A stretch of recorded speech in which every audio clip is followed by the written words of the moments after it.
दोस्तों, आज हम एक ऐसे विषय पर बात करने जा रहे हैं जो सदियों से मानव मन को उलझाता रहा है, नास्तिकता।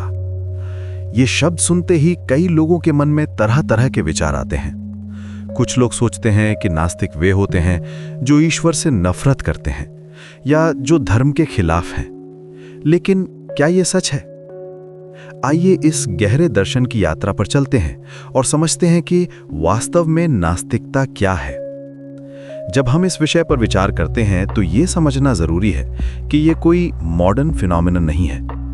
इतिहास में कई महान विचारकों ने इन सवालों से जूझा है। प्राचीन यूनान में भी फिलॉसफर्स थे जो देवताओं के अस्तित्व पर सवाल उठाते थे। लेकिन आज के समय में जब हमारे पास साइंस और टेक्नोलॉजी की शक्ति है, ये सवाल और भी गहरे हो गए हैं। सबसे पहले हमें प्रश्न की सही फ्रेमिंग करनी होगी। नास्तिकता क्या है और क्या नहीं, इसे समझना बेहद जरूरी है। बहुत से लोग गलत समझते हैं कि नास्तिक वे होते हैं जो ईश्वर से घृणा करते हैं। ये बिल्कुल गलत है। नास्तिकता गॉड हेट्रेड नहीं, बल्कि बिलीफ रिजेक्शन है। यानी ये ईश्वर के अस्तित्व में विश्वास को अस्वीकार करना है, न कि ईश्वर से नफरत करना। जैसे आप किसी ऐसी चीज से नफरत नहीं कर सकते जिसका अस्तित्व ही आपके लिए संदिग्ध है। इस मिसअंडरस्टैंडिंग की जड़ें बहुत गहरी हैं। अक्सर धार्मिक समुदायों में यह प्रोपेगेंडा फैलाया जाता है कि नास्तिक लोग एंग्री हैं या वे किसी पर्सनल ट्रेजेडी के कारण ईश्वर से नाराज हो गए हैं।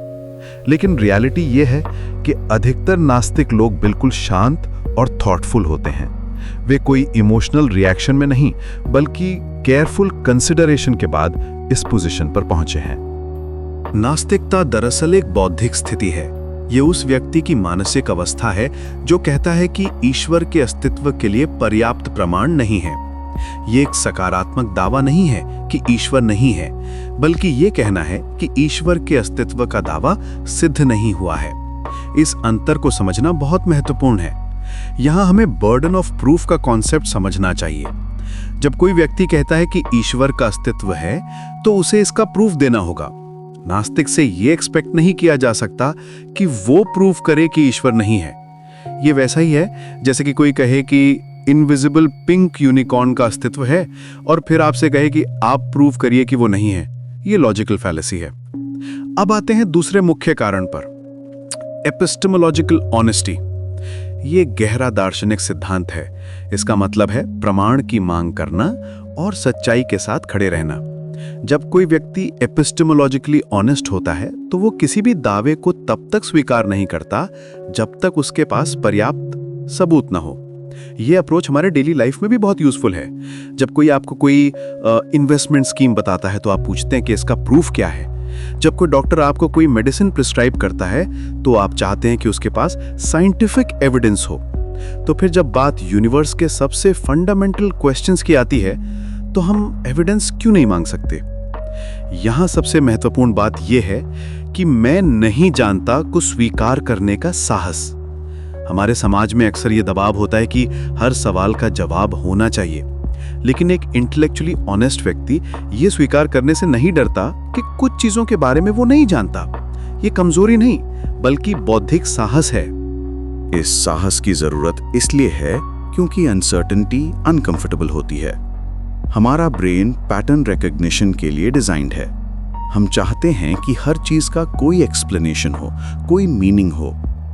जब हमें कोई क्लियर आंसर नहीं मिलता तो हमारा माइंड एंग्शियस हो जाता है। इसीलिए लोग अक्सर किसी भी आंसर को एक्सेप्ट कर लेते हैं, चाहे वो कितना भी इरैशनल क्यों ना हो।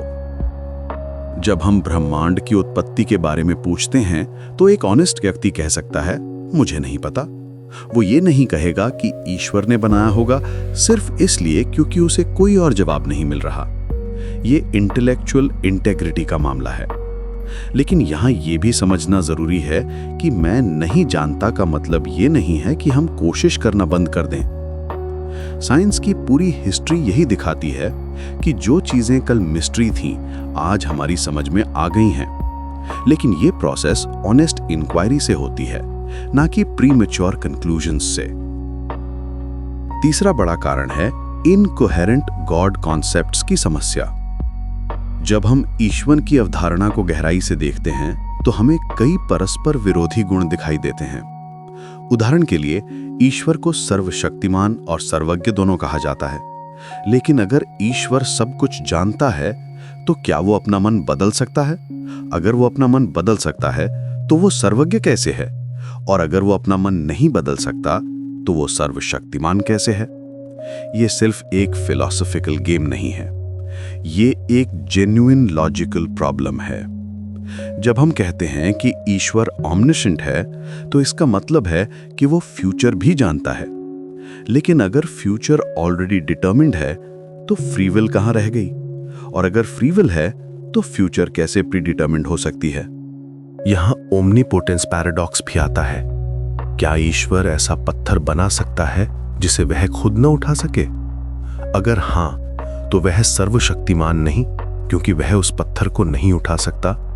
अगर नहीं, तो भी वह सर्वशक्तिमान नहीं, क्योंकि वह पत्थर नहीं बना सकता।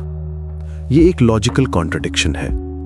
कुछ लोग कहते हैं कि ये सिर्फ वर्ड प्ले है, लेकिन ये नहीं है। ये फंडामेंटल लॉजिकल कंसिस्टेंसी का मामला है। अगर हमारी बेसिक कॉन्सेप्ट्स ही कॉन्ट्राडिक्टरी हैं, तो हम मीनिंगफुल डिस्कशन कैसे कर सकते हैं? इसके अलावा ईश्वर की अस्पष्ट परिभाषाएं भी समस्या हैं। जब हम पूछते हैं कि ईश्वर क्या है, तो हमें अक्सर ऐसे जवाब मिलते हैं जो कुछ भी स्पष्ट नहीं करते। ईश्वर प्रेम है, ईश्वर ऊर्जा है, ईश्वर चेतना है। यह सब मेटाफोरिकल भाषा है, कॉन्क्रीट डेफिनेशन नहीं। ये प्रॉब्लम इसलिए सीरियस है क्योंकि अगर हम क्लियरली डिफाइन नहीं कर सकते कि हम किस चीज के बारे में बात कर रहे हैं, तो मीनिंगफुल डिस्कशन इम्पॉसिबल हो जाती है। ये वैसा ही है जैसे कि कोई कहे कि एक्स एग्जिस्ट्स, लेकिन फिर एक्स को डिफाइन करने से मना कर दे। चौथा और शायद सबसे मजबूत कारण है प्रॉब्लम ऑफ ईविल। ये दर्शन शास्त्र की सबसे पुरानी और गहरी समस्याओं में से एक है। अगर ईश्वर सर्वशक्तिमान, सर्वज्ञ और परम दयालु है, तो फिर दुनिया में इतनी अनावश्यक पीड़ा क्यों है? ये सिर्फ थ्योरेटिकल क्वेश्चन नहीं है, ये हमारे डेली एक्सपीरियंस का हिस्सा है। जब हम बच्चों को कैंसर से मरते देखते हैं, जब हम नेचुरल डिजास्टर्स में हजारों निर्दोष लोगों की मौत देखते हैं, तो हमें सवाल उठता है, ये पीड़ा किस बड़े उद्देश्य की पूर्ति कर रही है? अगर ईश्वर इसे रोक सकता है लेकिन नहीं रोकता, तो वह दयालु कैसे है? और अगर वह इसे रोक नहीं सकता, तो वह सर्वशक्तिमान कैसे है? इस प्रॉब्लम की इंटेंसिटी को समझने के लिए आइए कुछ कॉन्क्रीट एग्जाम्पल्स देखते हैं। हर साल millions of children malnutrition से मरते हैं। ये बच्चे कोई पाप नहीं किए हैं, वे सिर्फ गलत जगह पैदा हुए हैं। अगर कोई लविंग और पावरफुल ईश्वर है, तो ये कैसे जस्टिफाई हो सकता है? प्राकृतिक आपदाएं और निर्दोष दुख की समस्या और भी गहरी है। एक सुनामी आती है और हजारों लोग मर जाते हैं। इनमें से कई बच्चे होते हैं जिन्होंने कभी कोई पाप नहीं किया। ये कैसे जस्टिफाई हो सकता है? कुछ लोग कहते हैं कि ये ईश्वर की मिस्टीरियस वेज हैं, लेकिन ये कोई सैटिस्फैक्टरी जवाब नहीं है। मिस्टीरियस वेज का आर्गुमेंट दरअसल इंटेलेक्चुअल सरेंडर है। ये कहना है कि हमें समझ नहीं आता, लेकिन फिर भी हम बिलीव करते हैं। ये फेथ बेस्ड थिंकिंग है, एविडेंस बेस्ड थिंकिंग नहीं। नैतिक असंगति भी एक बड़ी समस्या है। धार्मिक ग्रंथों में अक्सर ऐसी बातें होती हैं जो आज के नैतिक मानदंडों के अनुसार गलत लगती हैं। अगर ये ग्रंथ डिवाइन हैं, तो फिर इनमें ऐसी चीजें क्यों हैं जो हमारी मॉरल इंट्यूशंस के खिलाफ जाती हैं? उदाहरण के लिए, कई रिलीजियस टेक्स्ट्स में स्लेवरी को एक्सेप्टेबल बताया गया है। आज हम जानते हैं कि स्लेवरी फंडामेंटली रॉन्ग है। तो क्या हमारी मॉरल अंडरस्टैंडिंग डिवाइन टेक्स्ट से बेहतर है? ये एक अनकंफर्टेबल क्वेश्चन है रिलीजियस बिलीवर्स के लिए। पांचवा कारण है God of the gaps phenomenon. ये एक बहुत इंटरेस्टिंग कॉन्सेप्ट है। इतिहास में जब भी इंसान को कोई चीज समझ नहीं आती थी, तो वो कहता था कि ये ईश्वर का काम है। बिजली गिरती थी तो लोग कहते थे कि ये ईश्वर का गुस्सा है। बीमारी होती थी तो कहते थे कि ये ईश्वर की सजा है। ये पैटर्न हर कल्चर में दिखाई देता है। एंशिएंट इजिप्ट में लोग सोचते थे कि सन गॉड रा हर दिन स्काई में ट्रैवल करता है। वाइकिंग सोचते थे कि थंडर गॉड थॉर अपना हैमर चलाता है। हिंदू माइथोलॉजी में इंद्र को बिजली का देवता माना जाता। लेकिन जैसे जैसे साइंस आगे बढ़ा वैसे वैसे ये गैप्स भरते गए। अब हम जानते हैं कि बिजली क्यों गिरती है, बीमारी क्यों होती है, अर्थक्वेक क्यों आते हैं। अज्ञान को ईश्वर से भरना एक टेम्पररी सॉल्यूशन था, परमानेंट नहीं। इस प्रोसेस को देखना फैसिनेटिंग है। पहले लोग सोचते थे कि डिजीज इविल स्पिरिट्स के कारण होती है। फिर जर्म थ्योरी आई और हमें पता चला कि बैक्टीरिया और वायरस के कारण बीमारी होती है।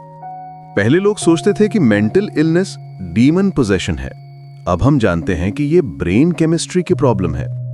इतिहास में घटता हुआ ईश्वर का ये पैटर्न बहुत क्लियर है।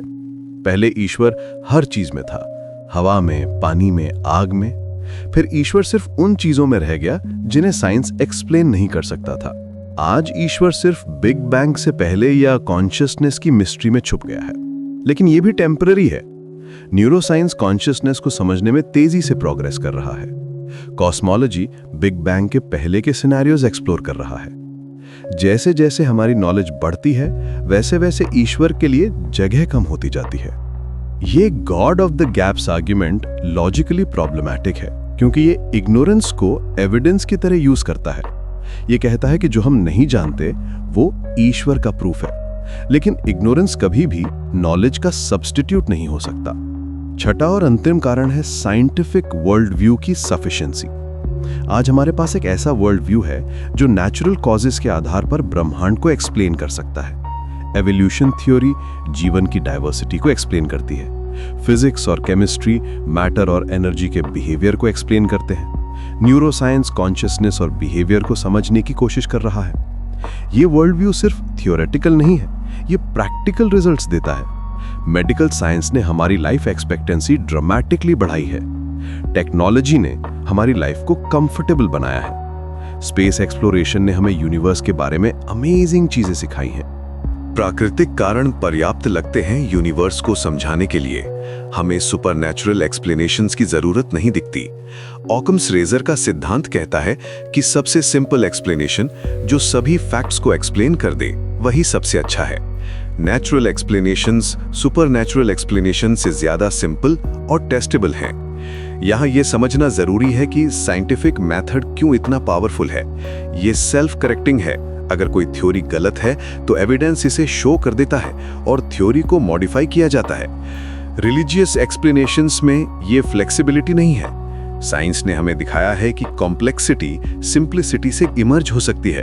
इवोल्यूशन ने दिखाया कि complex life forms simple organisms से डेवलप हो सकते हैं। कॉस्मोलॉजी ने दिखाया कि complex structures simple physical laws से बन सकते हैं। हमें किसी इंटेलिजेंट डिजाइनर की जरूरत नहीं दिखती। ये पॉइंट बहुत इंपॉर्टेंट है, क्योंकि अक्सर लोग कहते हैं कि यूनिवर्स इतना कॉम्प्लेक्स है कि इसे किसी ने डिजाइन किया होगा, लेकिन कॉम्प्लेक्सिटी ऑटोमेटिकली डिजाइन को इंप्लाई नहीं करती। नेचुरल सिलेक्शन एक ब्लाइंड प्रोसेस है, लेकिन ये इनक्रेडिबली कॉम्प्लेक्स स्ट्रक्चर्स क्रिएट कर सकती है।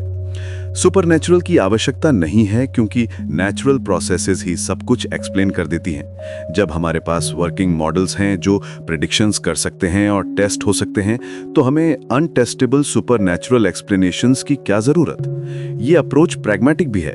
साइंटिफिक थ्योरीज से हम टेक्नोलॉजी डेवलप कर सकते हैं, मेडिसिन बना सकते हैं, स्पेस मिशंस भेज सकते हैं। सुपरनैचुरल एक्सप्लेनेशन से हमें कोई प्रैक्टिकल बेनिफिट नहीं मिलता।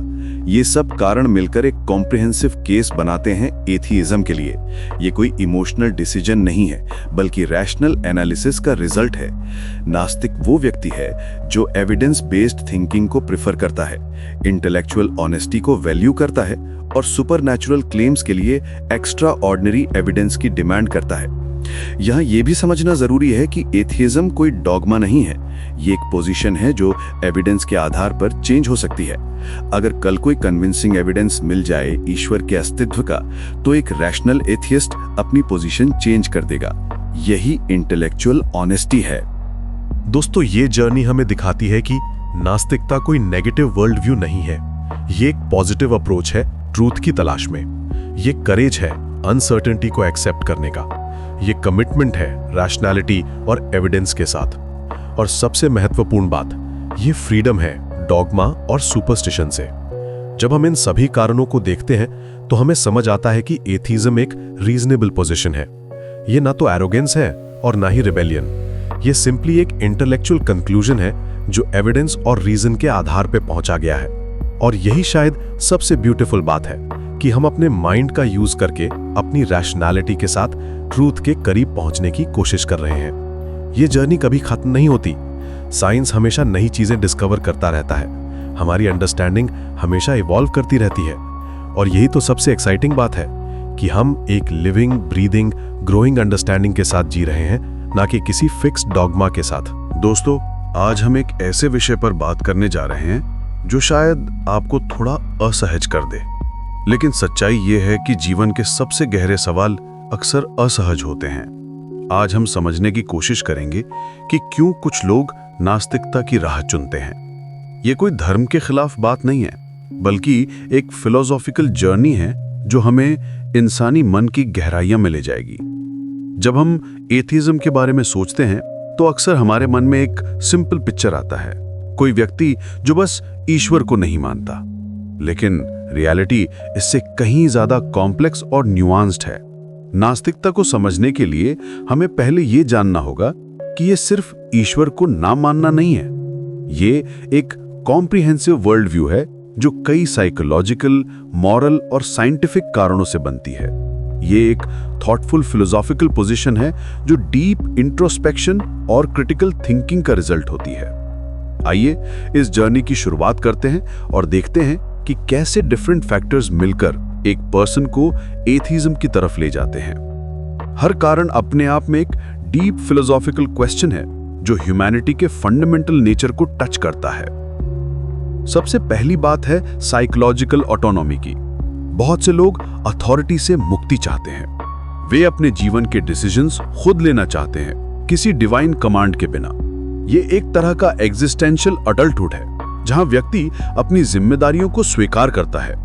जब आप किसी हायर अथॉरिटी पर डिपेंड नहीं करते हैं तो आप अपने चॉइसेस के लिए पूरी तरह से अकाउंटेबल होते हैं। ये साइकोलॉजिकल फ्रीडम एक प्रोफाउंड ट्रांसफॉर्मेशन लाती है। कल्पना कीजिए कि आप हमेशा से किसी के इंस्ट्रक्शंस फॉलो कर रहे थे और अचानक आप रियलाइज करते हैं कि आप अपने डिसीजंस खुद ले सकते हैं। ये डरावना भी लग सकता है, लेकिन कई लोगों के लिए ये लिबरेशन का एहसास होता है। ये उस बच्चे की तरह है जो पहली बार अपने पेरेंट्स के बिना कहीं जाता है। नर्वस भी लगता है, लेकिन साथ ही इनक्रेडिबली एम्पावरिंग भी होता है। इस साइकोलॉजिकल फ्रीडम में एक गहरी शांति है। जब आप अपने डिसीजंस के लिए किसी डिवाइन अप्रूवल का इंतजार नहीं करते, तो आप अपनी इनर वॉइस को सुन सकते हैं। ये सेल्फ रिलायंस का एक फॉर्म है जो व्यक्ति को मेंटली स्ट्रांग बनाता है। कई एथीस्ट कहते हैं कि उन्हें लगता है जैसे वो अपनी लाइफ के एक्चुअल ड्राइवर हैं, पैसेंजर नहीं। ये ऑटोनॉमी केवल बिग डिसीजंस में नहीं, बल्कि डेली लाइफ के स्मॉल मोमेंट्स में भी रिफ्लेक्ट होती है। जब आप मॉर्निंग में उठते हैं और डिसाइड करते हैं कि आज क्या करना है, तो आप किसी डिवाइन प्लान का इंतजार नहीं करते। आप अपने वैल्यूज, अपने गोल्स, अपनी प्रायोरिटीज के बेस पे डिसीजंस लेते हैं। ये पर्सनल रिस्पॉन्सिबिलिटी का हाईएस्ट फॉर्म है। इस ऑटोनॉमी की जर्नी में कभी-कभी लोनलीनेस भी आती है। जब आप रियलाइज करते हैं कि कोई कॉस्मिक पेरेंट फिगर नहीं है जो आपकी केयर कर रहा है, तो इनिशियली ये आइसोलेटिंग फील हो सकता है। लेकिन धीरे धीरे ये रियलाइजेशन आती है कि ये आइसोलेशन एक्चुअली फ्रीडम है। आप अपने रिलेशनशिप्स को चूज करते हैं, अपनी कम्युनिटीज बिल्ड करते हैं, अपने सपोर्ट सिस्टम्स क्रिएट करते हैं। दूसरा महत्वपूर्ण कारण है मॉरल इंडिपेंडेंस। बहुत से लोग मानते हैं कि नैतिकता बिना ईश्वर के भी पॉसिबल है। वे एम्पैथी ओवर कमांड को चूज करते हैं, यानी वे इसलिए अच्छा काम नहीं करते कि कोई डिवाइन बीइंग उन्हें कह रहा है, बल्कि इसलिए क्योंकि उनका कॉन्शियंस उन्हें कहता है। ये अप्रोच एक्चुअली काफी पावरफुल है। जब आप एम्पैथी के बेस पे डिसीजंस लेते हैं तो आप दूसरों के पेन को समझते हैं, आप उनकी फीलिंग्स को कंसिडर करते हैं। ये एक नेचुरल मोरालिटी है जो ह्यूमन कनेक्शन से आती है। कई फिलोसफर्स आर्ग्यू करते हैं कि ये डिवाइन कमांड से भी ज्यादा ऑथेंटिक है, क्योंकि ये जेन्युइन केयर से आती है, फियर से नहीं। इस मॉडल फ्रेमवर्क की ब्यूटी ये है कि ये यूनिवर्सल कंपैशन को प्रमोट करती है। जब आप किसी पर्टिकुलर रिलीजियस टेक्स्ट के रूल्स फॉलो नहीं कर रहे, तो आप सभी ह्यूमंस को इक्वली ट्रीट कर सकते हैं। आप किसी को इसलिए डिस्क्रिमिनेट नहीं करते कि वो डिफरेंट फेथ का है या डिफरेंट लाइफस्टाइल चूज करता है। आपका मोरालिटी प्योरली ह्यूमन एक्सपीरियंस पे बेस्ड होता है। इस मॉरल फ्रेमवर्क में एक ब्यूटीफुल सिंप्लिसिटी है। आपको कॉम्प्लेक्स रिलीजियस रूल्स को फॉलो नहीं करना पड़ता, बस ये सोचना है कि आपका एक्शन दूसरों को कैसे अफेक्ट करेगा। ये गोल्डन रूल का एक सेकुलर वर्जन है जो सभी कल्चर्स में किसी न किसी फॉर्म में मौजूद है। दूसरों के साथ वैसा व्यवहार करो जैसा आप चाहते हैं कि वे आपके साथ करें। ये प्रिंसिपल किसी भी रिलीजियस फ्रेमवर्क की जरूरत नहीं रखता। इस एम्पैथी बेस्ड मोरालिटी में एक गहरी ऑथेंटिसिटी है। जब आप किसी की हेल्प करते हैं तो ये जेन्युइन डिजायर से होता है, ऑब्लिगेशन से नहीं। जब आप किसी को हर्ट नहीं करते तो ये नेचुरल कंपैशन से होता है, पनिशमेंट के फियर से नहीं। ये मॉरल एक्शंस को मोर मीनिंगफुल बनाता है क्योंकि वे आपके एक्चुअल वैल्यूज को रिफ्लेक्ट करते हैं। तीसरा कारण है हिस्टोरिकल रिलीजियस वायलेंस का इम्पैक्ट। जब लोग देखते हैं कि ईश्वर के नाम पर अत्याचार हुए हैं तो उनमें नैतिक डिसइल्यूजनमेंट होता है। क्रूसेड से लेकर मॉडर्न टेररिज्म तक रिलीजन के नाम पर बहुत वायलेंस हुई है। ये देखकर कई लोग सोचते हैं कि अगर ये डिवाइन ट्रुथ है तो इससे इतनी हेट्रेड क्यों आती है। हिस्ट्री के पेजेस ब्लड से भरे हैं जो रिलीजियस कॉन्फ्लिक्ट्स के नाम पर बहा है। मिडीवल टाइम्स में क्रूसेड्स, इंक्विजिशन के हॉरर्स, विच ट्रायल्स, जहां हजारों इनोसेंट लोग मारे गए। मॉडर्न टाइम्स में भी रिलीजियस एक्सट्रीमिज्म के नाम पर terrorism, communal riots, ethnic cleansing, ये सब देखकर एक सेंसिटिव माइंड डिस्टर्ब हो जाता है। ये डिसइल्यूशनमेंट बहुत डीप होता है। जब आप हिस्ट्री पढ़ते हैं और देखते हैं कि कैसे रिलीजियस डिफरेंसेस के नाम पर वॉर्स हुई हैं, फैमिलीज टूटी हैं, कम्युनिटीज डिवाइड हुई हैं, तो आप क्वेश्चन करने लगते हैं, अगर सभी रिलीजन्स पीस और लव की बात करते हैं तो फिर इतनी वायलेंस क्यों है। ये कॉन्ट्रडिक्शन बहुत डिस्टर्बिंग होती है। इस हिस्टोरिकल पर्सपेक्टिव से एक पेनफुल रियलाइजेशन आती है कि शायद प्रॉब्लम रिलीजन में नहीं बल्कि ह्यूमन नेचर में है। लेकिन फिर भी कई लोग फील करते हैं कि रिलीजन इस वायलेंस को जस्टिफाई करने का टूल बन जाता है। ये उन्हें एथियज्म की तरफ पुश करता है। वे सोचते हैं कि अगर रिलीजन इतनी सफरिंग का कॉज बन सकता है तो शायद इसके बिना वर्ल्ड बेटर होगी। इस हिस्टोरिकल ट्रॉमा का साइकोलॉजिकल इम्पैक्ट बहुत गहरा होता है। जब आप पढ़ते हैं कि कैसे स्पेनिश इंक्विजिशन में लोगों को टॉर्चर किया गया सिर्फ इसलिए कि उनके बिलीव्स डिफरेंट थे, या कैसे सेलम विच ट्रायल्स में इनोसेंट वुमेन को जिंदा जला दिया गया सुपरस्टिशन के नाम पर, तो ये आपके फेथ को हिला देता है। ये हिस्टोरिकल एविडेंस सजेस्ट करता है कि रिलीजियस फर्वर कभी कभी ह्यूमैनिटी को सप्रेस कर देता है। चौथा इंपॉर्टेंट फैक्टर है कल्चरल कंटिंजेंसी। ये एक फैसिनेटिंग ऑब्जर्वेशन है कि आपका जन्म स्थान तय करता है ईश्वर। अगर आप इंडिया में पैदा हुए हैं तो चांसेस हैं कि आप हिंदू होंगे, मिडिल ईस्ट में पैदा हुए तो मुस्लिम या क्रिश्चियन। ये ज्योग्राफिकल लॉटरी कई लोगों को डिस्टर्ब करती है। इस पर गहराई से सोचिए। अगर आप दिल्ली में पैदा हुए होते तो आप शायद हिंदू होते। अगर सेम सोल बगदाद में पैदा हुआ होता तो मुस्लिम होता। अगर रोम में पैदा हुआ होता तो कैथोलिक होता। ये प्योर चांस है, लेकिन इसके बेसिस पर आपकी एंटायर वर्ल्ड व्यू, आपके वैल्यूज, आपके इटर्नल फेट के बारे में बिलीव्स फॉर्म हो जाती हैं। वे सोचते हैं कि अगर ट्रूथ ज्योग्राफी डिपेंडेंट नहीं हो सकता तो फिर कैसे हो सकता है कि सिर्फ बर्थ लोकेशन के बेस पर आपका इटर्नल फेट डिसाइड हो जाए। ये अनफेयर लगता है। एक रैशनल माइंड ये एक्सेप्ट नहीं कर सकता कि कॉस्मिक जस्टिस इस तरह वर्क करे। ये लॉटरी सिस्टम डिवाइन जस्टिस के कॉन्सेप्ट के साथ कॉन्ट्रडिक्ट करता है। इस कल्चरल कंटिंजेंसी में एक डीपर फिलोसॉफिकल प्रॉब्लम है। अगर सभी रिलीजन्स अपने फॉलोअर्स को सेम लेवल की कन्विक्शन देते हैं तो कैसे पता करें कि कौन सा सही है। एक हिंदू उतना ही कॉन्फिडेंट है अपने बिलीव्स को लेकर जितना एक क्रिश्चियन या मुस्लिम। हर व्यक्ति अपने रिलीजन में उतना ही फेथ रखता है। ये रिलेटिविज्म की तरफ ले जाता है। इस ज्योग्राफिकल इन्फ्लुएंस को देखकर कई लोग रियलाइज करते हैं कि शायद सभी रिलीजन्स ह्यूमन कंस्ट्रक्ट्स हैं जो पर्टिकुलर कल्चर्स और ज्योग्राफिकल कंडीशंस के रिस्पॉन्स में डेवलप हुए हैं। डेजर्ट रीजन्स में मोनोथियस्टिक रिलीजन्स डेवलप हुई। फर्टाइल रिवर वैलीज में पॉलीथियस्टिक सिस्टम्स फ्लरिश हुए। ये सजेस्ट करता है कि एनवायरनमेंट और कल्चर रिलीजियस बिलीव्स को शेप करते हैं, ना कि डिवाइन रेवलेशन। पांचवां कारण है कॉन्ट्रडिक्टरी रेवलेशंस की प्रॉब्लम। दुनिया में अनेक धर्म अनेक सत्य का क्लेम करते हैं। हर रिलीजन कहता है कि उसके पास एक्सक्लूसिव ट्रूथ है, लेकिन लॉजिकली सभी एक साथ सही नहीं हो सकते। अगर वे कॉन्ट्रडिक्टरी क्लेम्स कर रहे हैं, ये एक्सक्लूसिव ट्रूथ क्लेम्स की प्रॉब्लम है। क्रिश्चियनिटी कहती है कि जीसस के बिना सैल्वेशन नहीं। इस्लाम कहता है कि मोहम्मद लास्ट प्रॉफिट है। हिंदुइज्म कहता है कि मल्टीपल पाथ्स हैं, बुद्धिज्म कहता है कि कोई परमानेंट सोल नहीं है, जुडाइज्म कहता है कि वे चोजन पीपल हैं। ये सब एक साथ कैसे ट्रू हो सकते हैं? इन कॉन्ट्रडिक्शंस को देखकर एक लॉजिकल माइंड कंफ्यूज्ड हो जाता है। अगर सभी डिवाइन रेवलेशंस हैं तो वे इतने डिफरेंट क्यों हैं? अगर सभी सेम गॉड से आए हैं तो इतनी कॉन्ट्रडिक्शंस क्यों हैं? ये सजेस्ट करता है कि शायद ये ह्यूमन क्रिएशंस हैं, डिवाइन रेवलेशंस नहीं। इस कॉन्ट्रडिक्शन को देखकर कई लॉजिकल माइंड्स कंक्लूड करते हैं कि शायद कोई भी कंप्लीटली राइट नहीं है, या फिर सभी पार्शियली राइट हैं लेकिन कोई भी एब्सोल्यूट ट्रूथ नहीं जानता। ये स्केप्टिसिज्म नेचुरली एथियज्म की तरफ ले जाती है।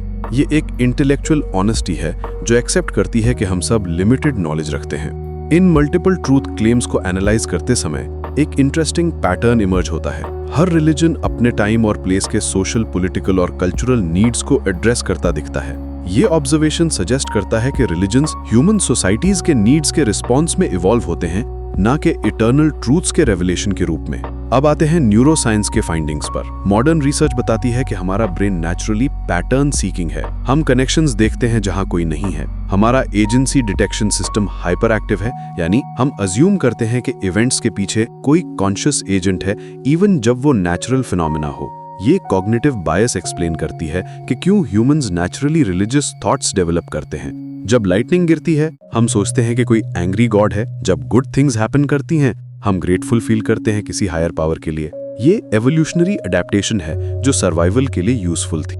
हमारे एंसेस्टर्स के लिए ये पैटर्न रिकग्निशन लाइफ सेविंग था।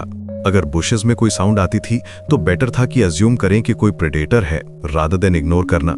ये फॉल्स पॉजिटिव सेफ था, फॉल्स नेगेटिव डेडली हो सकता था। इसलिए हमारा ब्रेन इवॉल्व हुआ है कि वो एजेंसी डिटेक्ट करे इवन जब कोई नहीं है।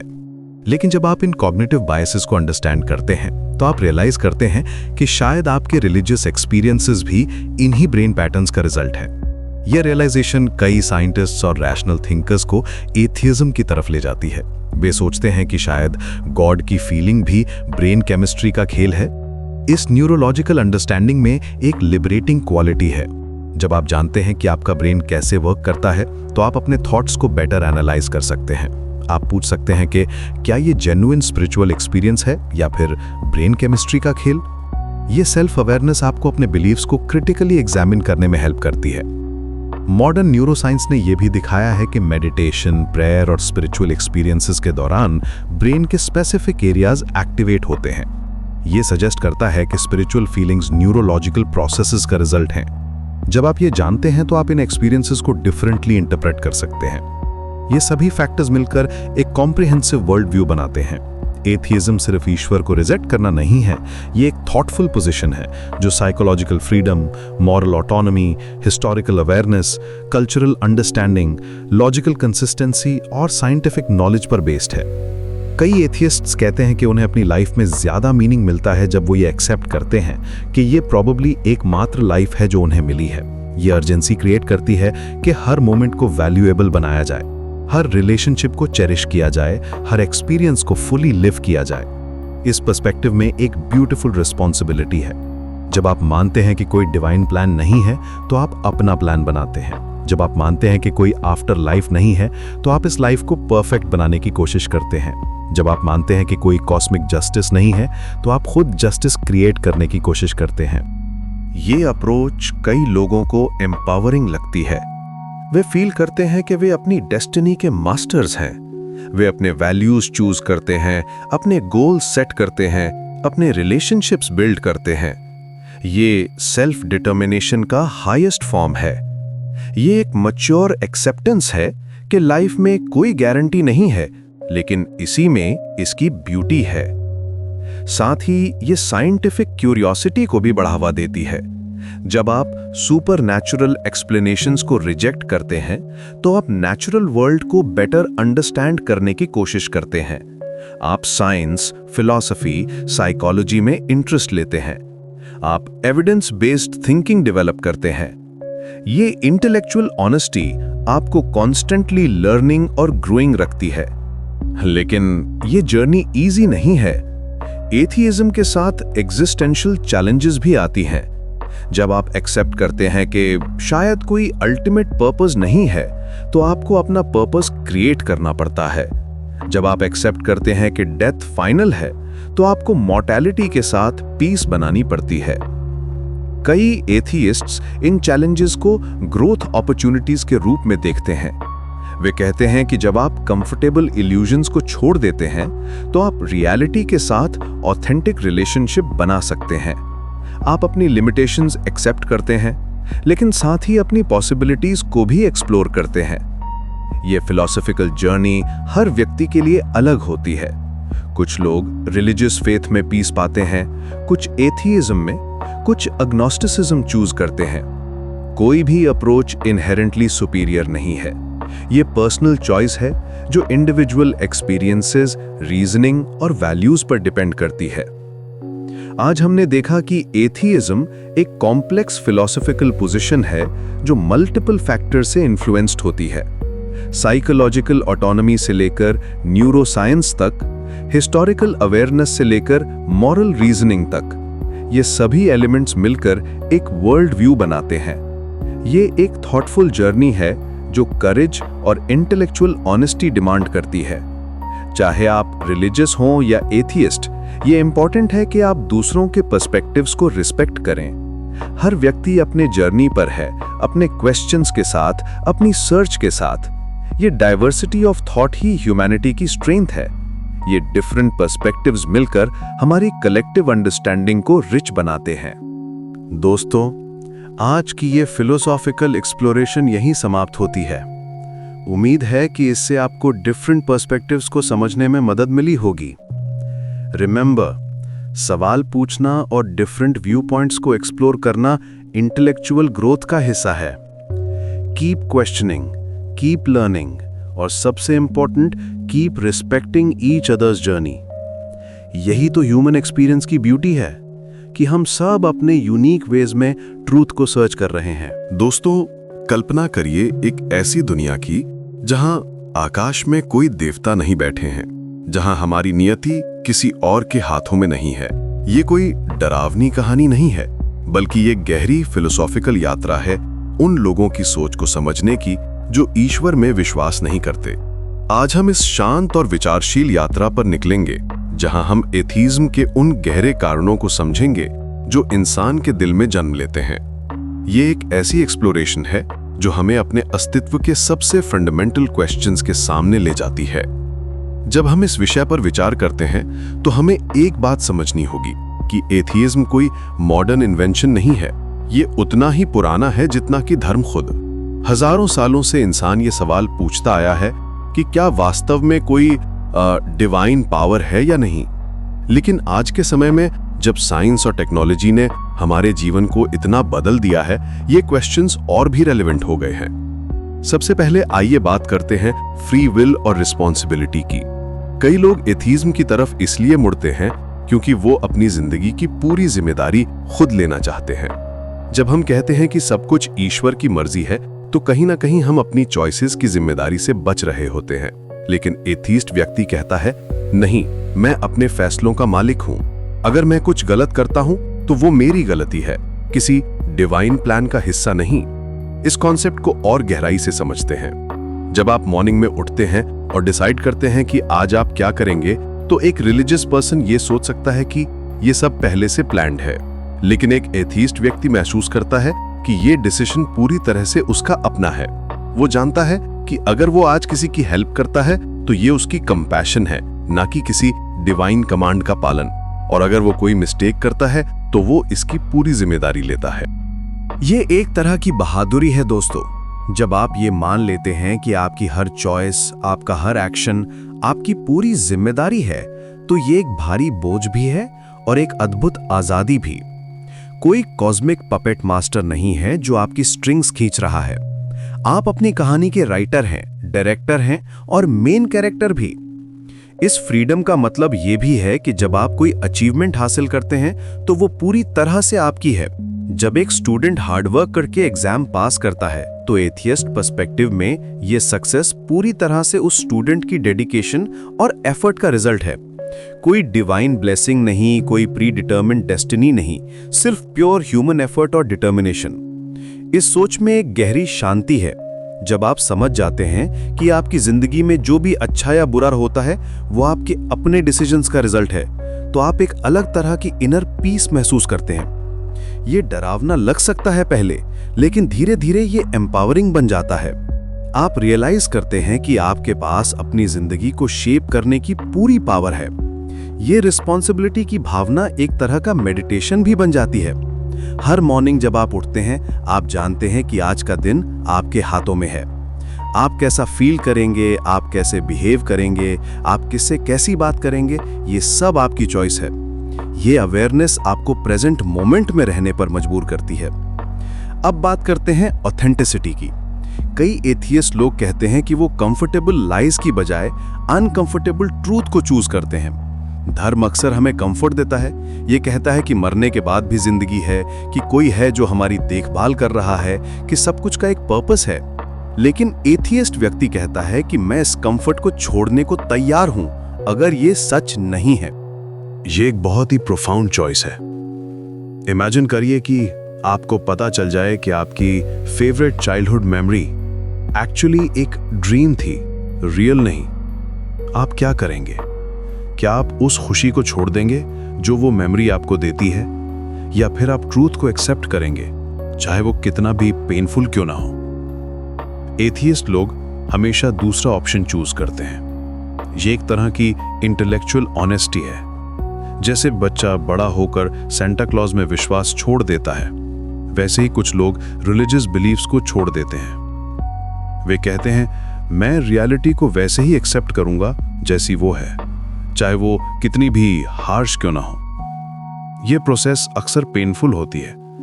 जब आप रियलाइज करते हैं कि शायद कोई आफ्टर लाइफ नहीं है, कोई डिवाइन जस्टिस नहीं है, तो पहले ये ओवरवेलमिंग लग सकता है। लेकिन इस ऑथेंटिसिटी में एक अजीब सी स्ट्रेंथ भी है। जब आप इल्यूजन्स को छोड़ देते हैं, तो आप रियलिटी के साथ एक डायरेक्ट रिलेशनशिप बना लेते हैं। आप जो भी एक्सपीरियंस करते हैं वो जेन्युइन होता है।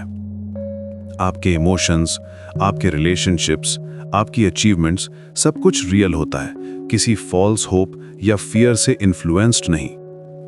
इसमें एक अजीब सी ब्यूटी है दोस्तों। जब आप इल्यूजन्स को छोड़ देते हैं, तो जो बचता है वो प्योर रियलिटी है। और इस रियलिटी में भी बहुत सारी खूबसूरती है। प्रेम, फ्रेंडशिप, आर्ट, म्यूजिक, नेचर की सुंदरता। ये सब चीजें तब भी मीनिंगफुल हैं जब कोई गॉड ना हो। बल्कि कुछ एथियस्ट लोग कहते हैं कि ये चीजें और भी प्रेशियस हो जाती हैं जब आप जानते हैं कि ये जिंदगी ही सब कुछ है जो हमारे पास है। एक सनसेट को देखना, किसी लव्ड वन का हाथ पकड़ना, अपने फेवरेट सॉन्ग को सुनना, ये मोमेंट्स तब भी ब्यूटीफुल हैं जब कोई डिवाइन क्रिएटर नहीं है। एक्चुअली कुछ एथियस्ट लोग कहते हैं कि ये मोमेंट्स और भी इंटेंस हो जाते हैं क्योंकि आप जानते हैं कि ये टेम्पररी हैं, फाइनाइट हैं। फिर आती है एग्जिस्टेंशियल करेज की बात। ये शायद एथिज्म का सबसे ब्रेव एस्पेक्ट है। एग्जिस्टेंशियल करेज का मतलब है कि आप कॉस्मिक साइलेंस से नहीं डरते। यूनिवर्स आपसे कुछ नहीं कह रहा, कोई डिवाइन मैसेज नहीं दे रहा, लेकिन आप फिर भी अपनी जिंदगी को मीनिंगफुल बनाते हैं। ये ऐसे है जैसे आप एक ब्लैंक कैनवस के सामने खड़े हैं। कोई आर्टिस्ट आपको नहीं बता रहा कि क्या पेंट करना है। आप खुद डिसाइड करते हैं कि आपकी जिंदगी का मास्टरपीस कैसा दिखेगा। ये डरावना हो सकता है क्योंकि कोई गाइड बुक नहीं है, लेकिन ये इनक्रेडिबली लिबरेटिंग भी है। इस करेज को समझने के लिए कल्पना करिए कि आप रात में एक वास्ट डेजर्ट में अकेले खड़े हैं। ऊपर स्टार्स हैं, चारों तरफ साइलेंस है, कोई आवाज नहीं, कोई डायरेक्शन नहीं। एक रिलीजियस पर्सन इस मोमेंट में गॉड की प्रेजेंस फील कर सकता है, लेकिन एक एथियस्ट व्यक्ति इस साइलेंस को एक्सेप्ट करता है। वो डरता नहीं, बल्कि इस वास्टनेस में अपनी जगह बनाता है। एथियस्ट लोग अपना मीनिंग खुद क्रिएट करते हैं। वो कहते हैं, अगर यूनिवर्स का कोई इनहेरेंट पर्पस नहीं है, तो मैं अपना पर्पस बनाऊंगा। मैं डिसाइड करूंगा कि मेरे लिए क्या इंपॉर्टेंट है। ये सेल्फ डिटर्मिनेशन का अल्टीमेट फॉर्म है। कोई एक्सटर्नल अथॉरिटी नहीं बता रही कि आपको क्या करना चाहिए। आप अपने वैल्यूज, अपने गोल्स, अपने ड्रीम्स खुद चूज करते हैं। यह प्रोसेस बहुत ही क्रिएटिव है। जैसे एक आर्टिस्ट अपने कैनवस पर कलर्स चूज करता है, वैसे ही एथीस्ट व्यक्ति अपनी जिंदगी के लिए मीनिंग्स चूज करता है। कोई फैमिली में मीनिंग फाइंड करता है, कोई आर्ट में, कोई साइंस में, कोई सोशल सर्विस में। ये सब उनकी अपनी चॉइस होती है। इस एग्जिस्टेंशियल करेज में एक डीप ट्रैंक्विलिटी भी है।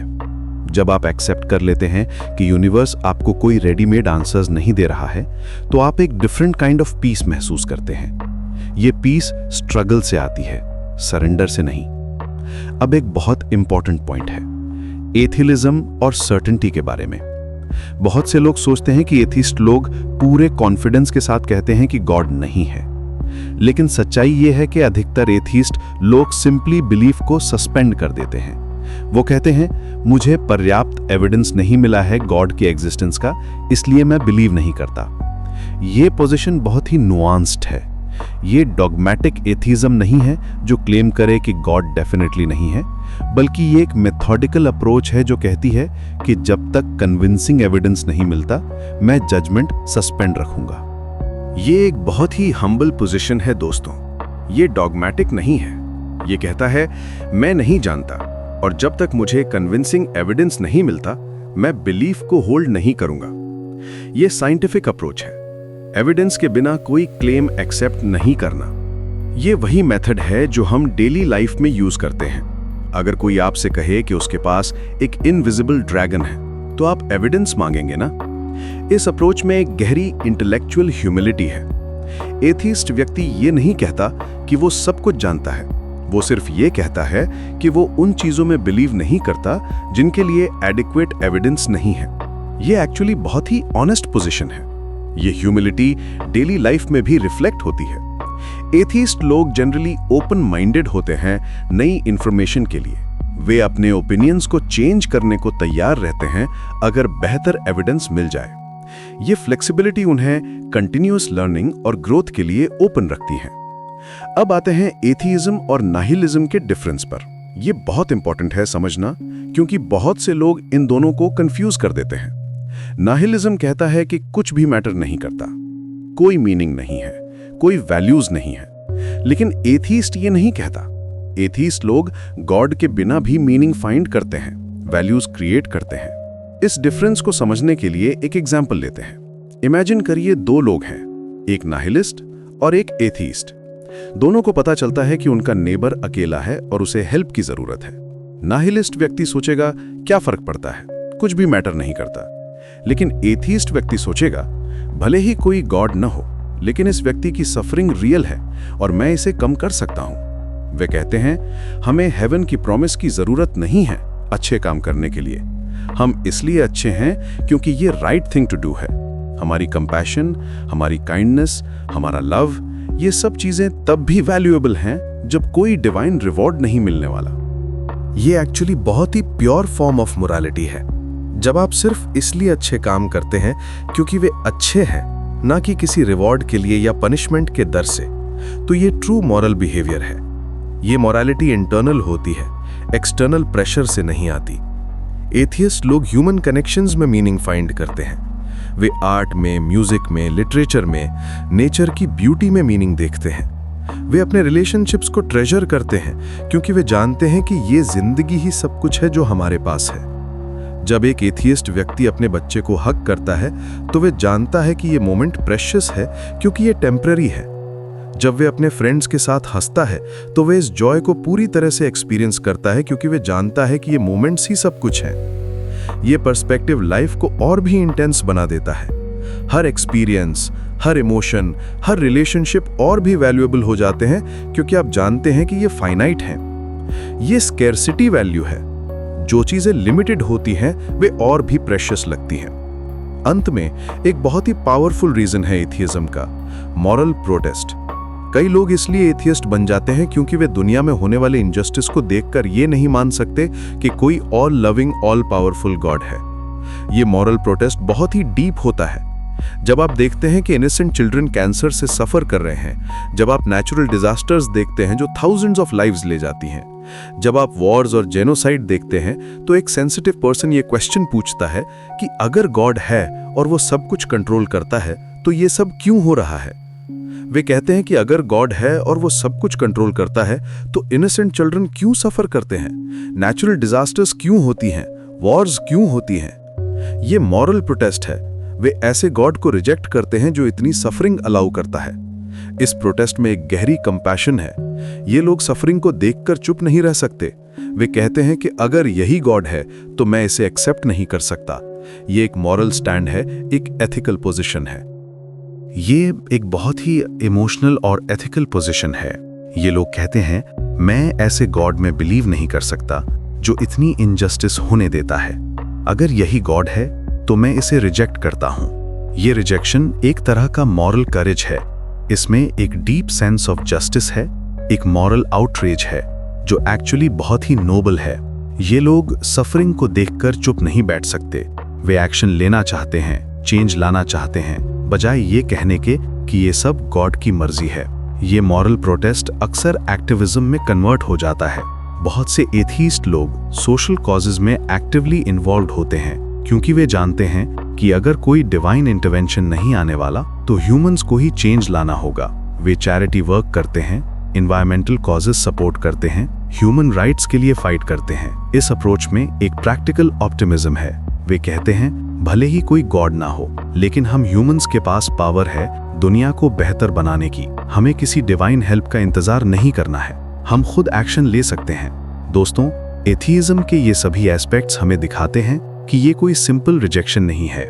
ये एक कॉम्प्लेक्स, थॉटफुल और ऑफन करेजियस फिलोसॉफिकल पोजीशन है। चाहे आप रिलीजियस हों या एथीइस्ट, इन पर्सपेक्टिव्स को समझना हमें अधिक कंपैशनेट और अंडरस्टैंडिंग बनाता है। जब हम डिफरेंट वर्ल्ड व्यूज को समझते हैं तो हम रियलाइज करते हैं कि हर इंसान अपने तरीके से मीनिंग और पर्पस फाइंड करने की कोशिश कर रहा है। कोई डिवाइन गाइडेंस के थ्रू, कोई अपने इनर कंपस के थ्रू। दोनों ही अप्रोचेस में अपनी ब्यूटी है, अपनी चैलेंजेस हैं। ये जर्नी हमें ये भी सिखाती है कि डाइवर्सिटी ऑफ थॉट कितनी इंपॉर्टेंट है। जब हम डिफरेंट पर्सपेक्टिव्स को रिस्पेक्ट करते हैं तो हम एक रिचर, मोर न्यूआंस्ड अंडरस्टैंडिंग डेवलप करते हैं लाइफ के बारे में। हम रियलाइज करते हैं कि ट्रूथ कई फॉर्म्स में आ सकती है।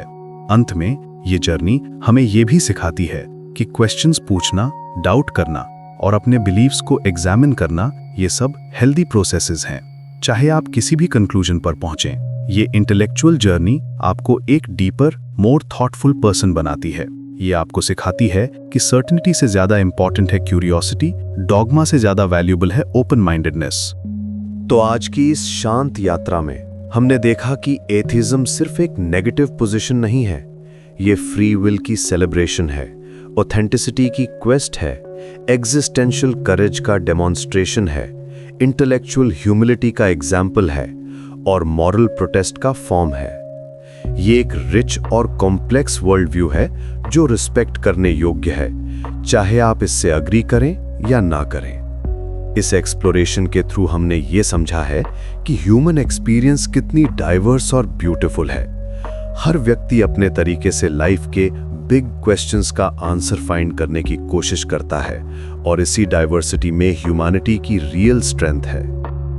कल्पना करिए एक ऐसे समय की जब इंसान ने पहली बार आसमान की तरफ देखा और सवाल पूछा, क्या वहां कोई है? ये सवाल सदियों से हमारे साथ है दोस्तों। आज हम एक ऐसी यात्रा पर निकलेंगे जो हमें उस रास्ते पर ले जाएगी जहां कुछ लोग इस सवाल का जवाब नहीं में देते हैं। ये है नास्तिकता की गहरी दुनिया, एक ऐसी दुनिया जो सिर्फ इनकार नहीं है बल्कि एक पूरा दर्शन है। आइए शुरुआत करते हैं उस जगह से जहां शब्द खत्म हो जाते हैं। जब हम परम सत्य की बात करते हैं तो हमारी भाषा अचानक छोटी पड़ जाती है। ये ऐसा है जैसे समुद्र को एक ग्लास में भरने की कोशिश कर रहे हों। हमारे शब्द, हमारे विचार, वे सब सीमित हैं। जब हम ईश्वर के बारे में बात करते हैं तो हम एक्चुअली क्या कह रहे हैं? क्या हम वाकई उस अनंत को डिफाइन कर सकते हैं जिसकी कोई डेफिनेशन नहीं हो सकती? यहीं पर नास्तिकता का पहला फिलॉसफिकल पॉइंट आता है। कई नास्तिक कहते हैं कि जब तक हम ये नहीं जानते कि हम किस चीज के बारे में बात कर रहे हैं, तब तक उस चीज के एग्जिस्टेंस या नॉन एग्जिस्टेंस के बारे में कैसे कह सकते हैं? ये एक गहरा सवाल है, एक ऐसा सवाल जो हमारी सोच की जड़ों को हिला देता है। भाषा की ये लिमिटेशन सिर्फ एक टेक्निकल प्रॉब्लम नहीं है, ये हमारी पूरी अंडरस्टैंडिंग को अफेक्ट करती है। जब हम कहते हैं ईश्वर सर्वशक्तिमान है, तो क्या हम वाकई जानते हैं कि सर्वशक्तिमान का मतलब क्या है? क्या हम इन्फिनिट पावर को कॉम्प्रिहेंड कर सकते हैं? यह ऐसा है जैसे एक चींटी एलिफेंट के बारे में पूरी तरह समझने की कोशिश कर रही हो। अब आते हैं नास्तिकता के अलग अलग रूपों पर। यह कोई एक सिंगल बिलीफ सिस्टम नहीं है दोस्तों, यह एक पूरा स्पेक्ट्रम है, एक रेनबो की तरह है जिसमें कई रंग हैं।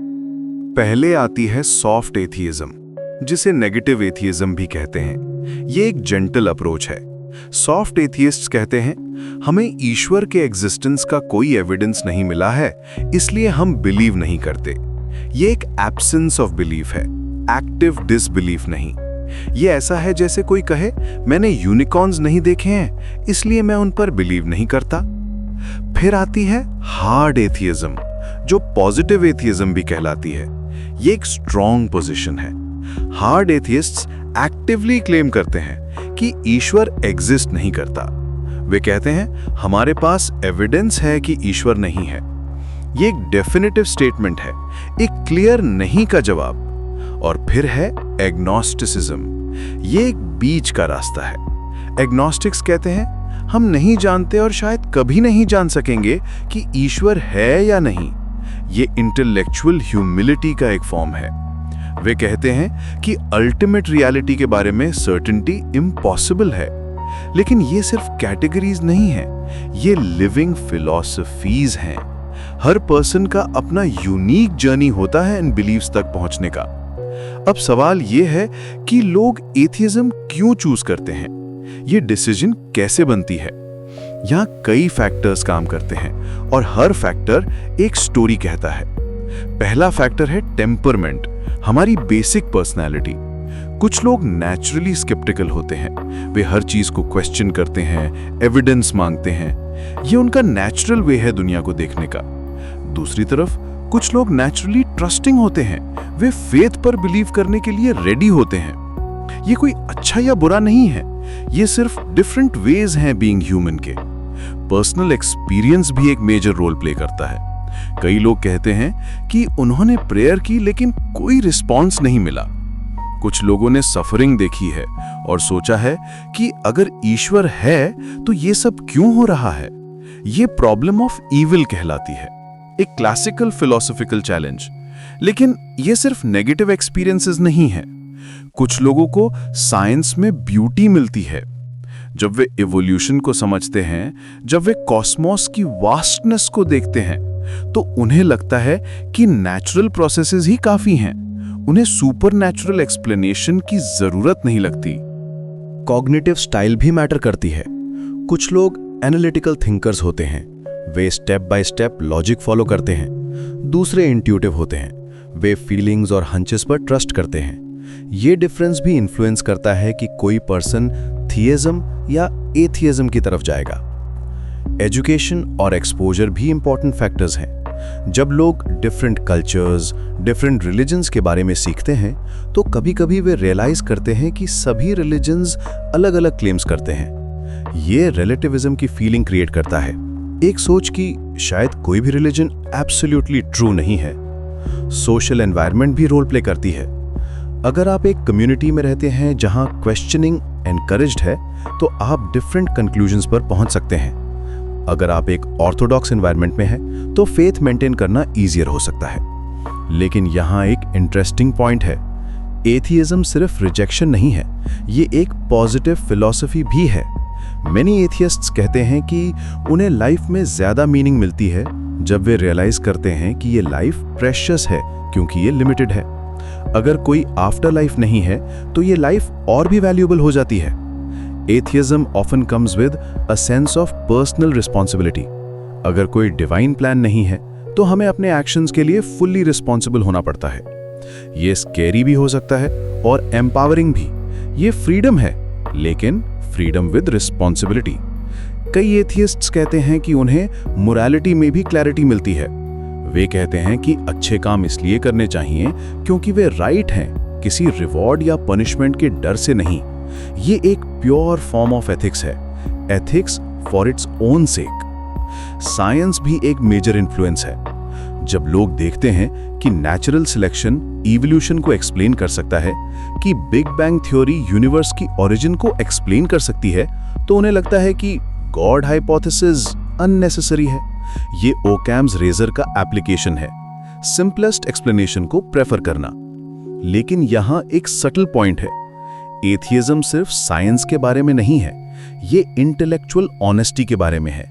मैनी एथियस्ट्स कहते हैं कि वे simply cannot force themselves to believe कुछ ऐसी चीज में जिसके लिए उनके पास एडिक्वेट एविडेंस नहीं है। ये इंटेलेक्चुअल इंटेग्रिटी का मैटर है। ये अप्रोच लाइफ के हर एरिया में एक्सटेंड होती है। एथियस्ट्स ऑफन क्रिटिकल थिंकिंग को वैल्यू करते हैं। वे एविडेंस बेस्ड रीजनिंग को प्रेफर करते हैं। वे कंफर्टेबल होते हैं अनसर्टेनिटी के साथ। वे कहते हैं मुझे नहीं पता, बजाय किसी अनसब्सटेंशिएटेड आंसर के। अब आते हैं एक डीपर फिलॉसफिकल इंसाइट पर। एथियज्म को अगर हम केयरफुली देखें तो ये ह्यूमन इंटेलेक्ट का सेल्फ प्रिजर्वेशन है। ये एक डिफेंस मैकेनिज्म है, लेकिन पॉजिटिव सेंस में। जब हम फेथ और क्रिटिकल थॉट के बीच डिस्टिंग्विश करते हैं तो हम एक्चुअली दो डिफरेंट वेज ऑफ नोइंग के बारे में बात कर रहे हैं। फेथ कहती है बिलीव करो भले ही एविडेंस ना हो। क्रिटिकल थॉट कहती है एविडेंस के बिना बिलीफ सस्पेंड करो। एथियज्म क्रिटिकल थॉट को चूज करती है। ये कहती है कि हमारा इंटेलेक्ट प्रेशियस है, हमारी रीजनिंग एबिलिटी वैल्यूएबल है, इसे कॉम्प्रोमाइज नहीं करना चाहिए। ये इंटेलेक्चुअल ऑनेस्टी का हाईएस्ट फॉर्म है, ट्रूथ को फेस करने की विलिंगनेस, चाहे वो कंफर्टेबल हो या ना हो। ये अप्रोच लाइफ में एक डिफरेंट काइंड ऑफ करेज मांगती है। ये करेज है अनसर्टेनिटी के साथ लिव करने की। ये करेज है अपनी मिस्टेक्स को एडमिट करने की। ये करेज है चेंज करने की जब न्यू एविडेंस मिले। मेनी एथियस्ट्स कहते हैं कि ये अप्रोच उन्हें ज्यादा हम्बल बनाती है। जब आप रियलाइज करते हैं कि आप सब कुछ नहीं जानते, जब आप एक्सेप्ट करते हैं कि यूनिवर्स मिस्टीरियस है, तो आप ज्यादा ओपन माइंडेड हो जाते हैं, आप ज्यादा क्यूरियस हो जाते हैं। यह भी इंटरेस्टिंग है कि एथियज्म ऑफन वंडर की फीलिंग को डिस्ट्रॉय नहीं करता। मेनी एथियस्ट्स कहते हैं कि जब वे स्टार्स को देखते हैं, जब वे नेचर की कॉम्प्लेक्सिटी को ऑब्जर्व करते हैं, तो उन्हें प्रोफाउंड ऑ फील होती है। लेकिन ये ऑ सुपरनैचुरल एक्सप्लेनेशन की जरूरत नहीं रखती। नेचुरल वर्ल्ड अपने आप में अमेजिंग है। पर्सनल रिस्पॉन्सिबिलिटी का एस्पेक्ट भी वेरी इंपॉर्टेंट है। जब आप बिलीव करते हैं कि कोई डिवाइन इंटरवेंशन नहीं है, तो आपको रियलाइज होता है कि चेंज आपको ही लाना है। अगर वर्ल्ड में प्रॉब्लम्स हैं, तो ह्यूमंस को ही सॉल्व करना है। ये एम्पावरिंग हो सकता है, ये सेंस कि हम अपनी डेस्टिनी के मास्टर्स हैं। लेकिन ये रिस्पॉन्सिबिलिटी स्कैरी भी हो सकती है। अगर कोई अल्टीमेट मीनिंग नहीं है, तो हमें अपना मीनिंग क्रिएट करना पड़ता है। ये एग्जिस्टेंशियल चैलेंज है, लेकिन ये अपॉर्चुनिटी भी है। मेनी एथियस्ट्स इस चैलेंज को एम्ब्रेस करते हैं। वे कहते हैं कि सेल्फ क्रिएटेड मीनिंग ज्यादा ऑथेंटिक है। जब आप अपने वैल्यूज चूज करते हैं, जब आप अपना पर्पस डिफाइन करते हैं, तो वो ट्रूली योर्स होता है। ये अप्रोच रिलेशनशिप्स को भी अफेक्ट करती है। अगर ये लाइफ ही सब कुछ है, तो ह्यूमन कनेक्शंस और भी प्रेशियस हो जाते हैं। लव, फ्रेंडशिप, फैमिली, ये सब ज्यादा मीनिंगफुल हो जाते हैं क्योंकि ये लिमिटेड है। एथियज्म ऑफन कंपैशन को भी प्रमोट करती है। जब आप रियलाइज करते हैं कि सभी ह्यूमंस सेम बोट में हैं, कि सभी को सेम स्ट्रगल्स फेस करने पड़ते हैं, तो एम्पैथी नेचुरली डेवलप होती है। कोई चोजन पीपल नहीं है, कोई स्पेशल डेस्टिनी नहीं है, हम सब टुगेदर हैं इस जर्नी में। अंत में एथियज्म एक जर्नी है, एक continuous process of questioning, learning and growing. ये कोई फाइनल डेस्टिनेशन नहीं है, ये एक अप्रोच है लाइफ को लिव करने की, एक कमिटमेंट है इंटेलेक्चुअल ऑनेस्टी की, एक विलिंगनेस है ट्रुथ को फेस करने की, चाहे वो जैसी भी हो। ये पाथ इजी नहीं है, ये कंफर्ट नहीं देती उस तरह से जैसे फेथ दे सकती है, लेकिन ये ऑथेंटिसिटी देती है, ये फ्रीडम देती है, ये रिस्पॉन्सिबिलिटी देती है, और शायद सबसे इंपॉर्टेंट, ये हमारे इंटेलेक्ट की डिग्निटी को प्रिजर्व करती है। जब हम इस फिलोसॉफिकल जर्नी को समझते हैं, तो हम रियलाइज करते हैं कि एथियज्म सिर्फ बिलीफ का एब्सेंस नहीं है, ये एक पॉजिटिव फिलॉसफी है, एक वे ऑफ बीइंग ह्यूमन जो करेज, ऑनेस्टी और रिस्पॉन्सिबिलिटी को सेलिब्रेट करती है। ये ह्यूमन इंटेलेक्ट का ट्रिब्यूट है, हमारी capacity to think, to question, to grow का सेलिब्रेशन है।